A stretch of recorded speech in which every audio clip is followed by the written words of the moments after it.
వేములవాడకు 2 kilometres దూరంలోనే నాంపల్లి గుట్ట ఉంటుంది.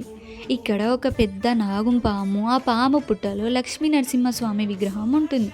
దీని పక్కనే 11వ శతాబ్దంలో రాజరాజ నరేంద్రుడు కట్టిన లక్ష్మీ నరసింహస్వామి టెంపుల్ కూడా ఉంది. వేములవాడకు వచ్చిన చాలామంది నాంపల్లి గుట్ట దగ్గరకు కూడా వస్తారు. స్టార్టింగ్లో ఒక పెద్ద పాము కూడా ఉంటుంది. దానిపైన శ్రీకృష్ణుని విగ్రహం కనిపిస్తుంది. ఆ పాము పుట్ట లోపలికి వెళ్తే హిరణ్యకశపుడు అండ్ భక్త ప్రహ్లాదుడి విగ్రహాలు కనిపిస్తాయి. విష్ణుమూర్తి లక్ష్మీనరసింహస్వామి అవతారంలోకి వచ్చి హిరణ్యకశపుని ఎలా చంపాడో మొత్తం స్టోరీని విగ్రహాల రూపంలో పెట్టారు. ఈ పాము దగ్గర నుంచి 200 మీటర్స్ దూరంలోనే లక్ష్మీనరసింహస్వామి గుట్ట కనిపిస్తుంది. ఇదే లక్ష్మీనరసింహస్వామి టెంపుల్. 11వ శతాబ్దంలో రాజరాజ నరేంద్రుడు కట్టిన టెంపుల్ అయితే శిథిలమైపోయింది. మళ్ళీ ఈ టెంపుల్ కొత్తగా కట్టారు.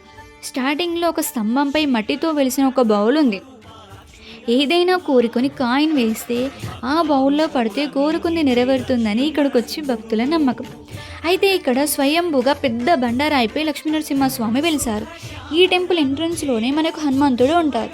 మీరు వేములవాడ టెంపుల్కి వెళ్తే తప్పకుండా ఈ నాంపల్లి గుట్టకి వెళ్ళండి, మర్చిపోకండి. అలాగే ఆల్రెడీ మీరు చూసిన వాళ్ళైతే మీకు ఎలా అనిపించిందో కామెంట్ చేయండి.